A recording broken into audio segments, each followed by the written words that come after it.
둘, 셋. 안녕하세요.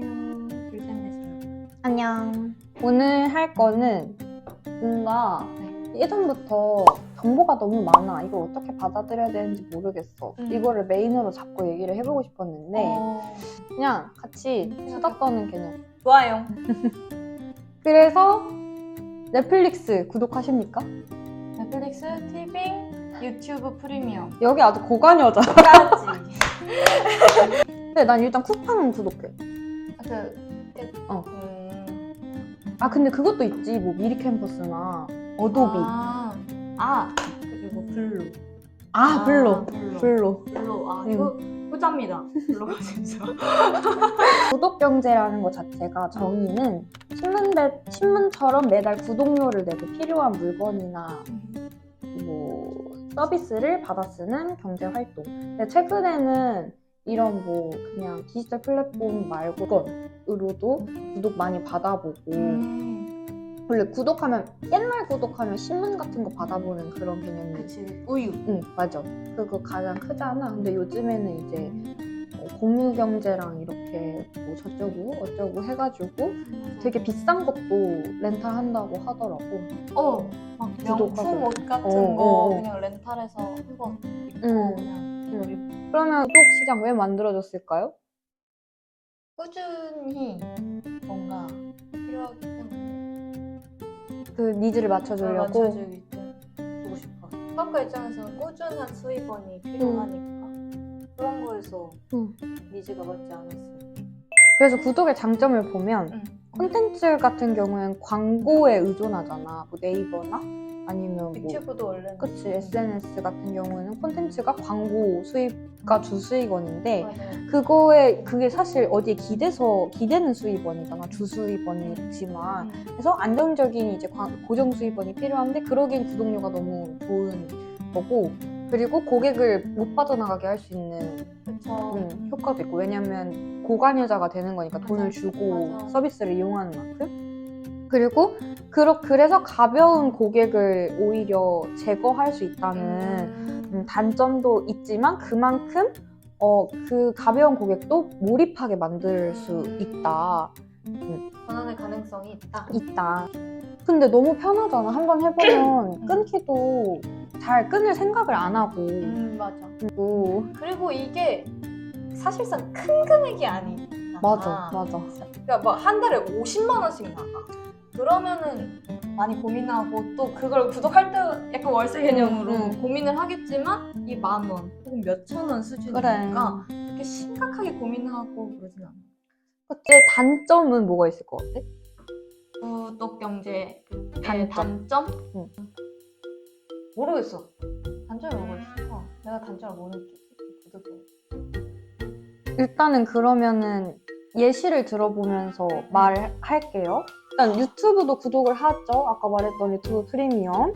월 구독료 보면 광고 제거 가능하고 아까 전에 말했듯이 뭐 알고리즘 추천해주는 음악도 들을 수 있고 근데 이제 구독 안 하는 사람들은 어떻게 될까요?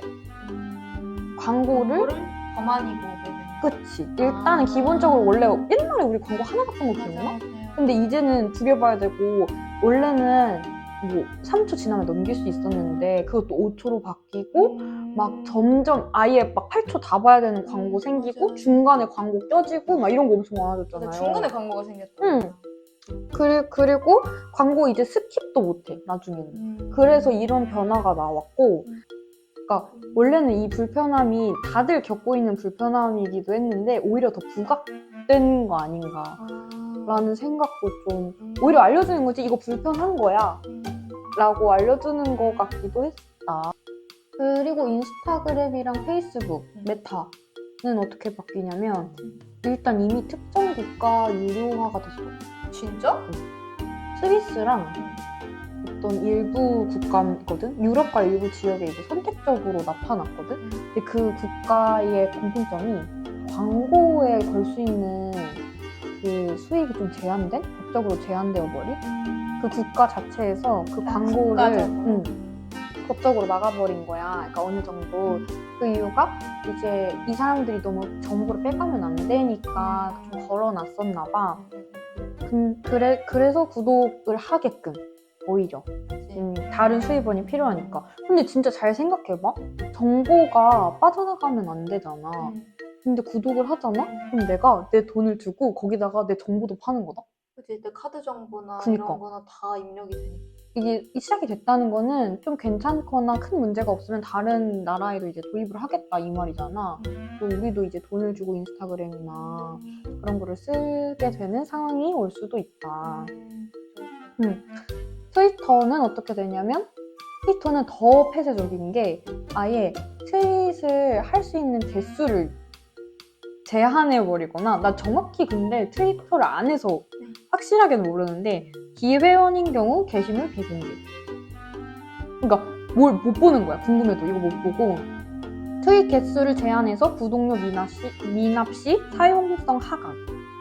보고 싶은 트윗을 리트윗하거나 이거 안 되고, 게시물 업로드 및 공유 제한. 그러니까 업로드를 하거나 이거 자체가 안 돼. 그러니까 만약에 약간 애니팡 같은 개념으로 뭐 그런 거 있었잖아. 옛날에 막 몇 시간 하트 다 지나면 못 보고 좀 기다리면 시간 채워지고 이거가 되는 거지. 돈 안 내면.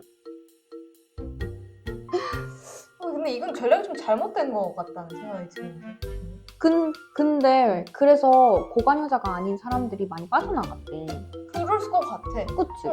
그러니까 사실 그 SNS의 주된 수입원은 사람이 많이 모여 있는 거잖아. 근데 이렇게 되면은 결국 내가 이걸 많이 사용하지 않게 되고 광고도 보지 않게 되고 투자할 이유를 모르니까 오히려 손해이지 않을까 이런 생각이 들어. 근데 SNS에 돈을 주고 사람들이 안 쓰는 것 같지만 이미 유튜브 프리미엄 구독하고 있다는 사람들이 지금은 처음에 유튜브 그거 하는 것도 사실 사람들한테 반감이 엄청 심했어. 그거 조금 참고 하면 되지 누가 하냐는 사람도 있어. 근데 지금은 거의 하는 사람 찾아보기 너무 쉽지. 이 지금 2명 중에 1명이 하고 있는데 이게 지금은 부정적으로 받아들여져도 나중엔 좀 당연한 게 될 수도 있을걸요? 이건 너무 그럼 이제 단점이 좀 보이지? 문제라고 생각이 드는 게 보통 바깥에 못 있는 사람들이 인터넷으로 모이는 경향이 있다고 생각을 하거든요. 바깥은 우리나라 같은 경우에는 무료인 공간이 잘 없잖아. 그치. 거의 다 돈을 주고. 카페나 식당이나 다 돈을 내고 그 자리를 사고 그 있을 시간을 산다는 개념이라고 저는 생각을 해서 그래서 밖에서 그 사회생활 못하는 사람들이 인터넷으로 모여서 결국에는 무료인 환경으로 모이게 된다라고 생각을 하는데 만약에 지금 우리가 나름대로 무료라고 생각하고 있었던 그리고 제한이 없다고 생각하고 있었던 인터넷 모바일 세계에 금전이라는 제한이 생기기 시작하면은 저 밖에서 그런 금전적인 부담을 느끼던 사람들이 여기서도 부담을 느끼니까 이 사람들은 도대체 어디로 가게 될까? 그런 생각이 들어요. 근데 이제 반대로 생각하면 그 제한이 오히려 권리가 될 수도 있겠다. 그 밖에서 생활하지 못하는 게 돈이 없어서 생활하지 못하는 게 아니라 그냥 사회적으로 인격장애가 있거나 좀 어울리기 어려우면 오히려 더 과몰입하게 빠져들. 이게 돈이 권리가 되니까 내가 리트윗하고 내가 더 말을 세게 할 수 있는 권리를 샀다고 생각할 수 내가 돈 줬는데 그치. 내가 정보 이만큼 뿌릴 수 있고 내 생각 이 정도 드러내는 거? 내가 돈 줬는데 뭐가 약간 이런 오히려 더 타산성이 생길 수도 있다는 생각이 드네. 난 근데 그거는 단점이 없어.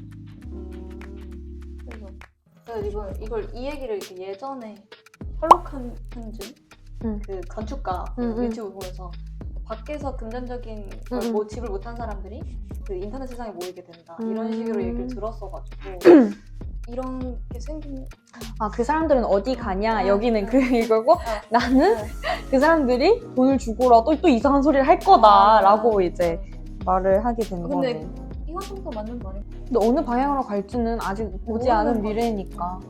근데 일단 너무 부각되는 거 돈이 너무 많이 나가지 않나? 맞아. 우리 지금 이제 트윗 하나 보려고 해도 밈 보려고 해도 공유해야 될 수도 있어. 너무 재밌다 이거 돈 내세요. 그럴 수도 있는 거잖아. 우리가 어쨌든 인터넷 생명력은 공유. 그치. 이런 SNS의 생명력. 응. 근데 그 생명력의 그 SNS가 가진 생명력이 응. 좀 달라질 수도 있겠다는 생각이 일단 서비스의 품질이 저하돼요. 지불하지 않는 우리가 지불하는 건 일단 점점 많아지고 지불하지 않는 부분에 있어서 서비스의 품질이 저하되는 것도 맞지만 이 기업 자체에서 부담할 수 있는 소비자는 제한돼 있지 않나. 이게 대기업의 경우에는 그걸 유지하는 게 쉽지. 근데 만약에 이제 중소기업 같은 경우에는 고정 수입이 없는 와중에 구독하기도 어려운데 구독료도 높고 근데 심지어 장벽도 점점 높아지는 거잖아. 거기에서 서비스 품질이 높은 돈을 벌지 못하는데 나올 수 있나? 이제 더 양극화가 되지 않나? 심각하다. 라는 생각이 들 수도 있고 근데 뭐 아닐 수도 있지. 아니 약간 물이 값이 매겨질 때의 느낌이 이런 느낌 아니었을까? 너무 당연하게 옆에 있었던 것들이 당연히 공짜라고 그치. 생각했었던 것들이 그거를 누리기 위해서는 결국 값을 지불해야 되는 상황이 오는 거예요. 그리고 일단은 취소도 번거롭지. 되게 불편하게 만들어놨잖아 UX UI 취소하는 거는. 그러니까 그리고 아까 말했듯이 정보를 내 돈 주고 주는 건데 그거에 대해서 내가 개인정보 그 동의를 하긴 하지만 그거 동의하지 않으면 애초에 가입도 안 되고 제한적으로 내가 선택할 수 있는 건 마케팅성 동의뿐인데 어떻게 사용되는지 그거는 법적으로 제재돼야 되는 건데 이 구독 경제가 만들어진 지 얼마 되지도 않았고 이거 우리가 어디까지 받아들여야 되는 건가 라는 뭔가 의구심 정도는 한번 생각해봐도 되지 않나. 충분히 생각해볼 주제인 것 같아요. 그리고 지금 이 구독 경제 사회 시스템이 언론사에 적용되면 어떨 것 같아?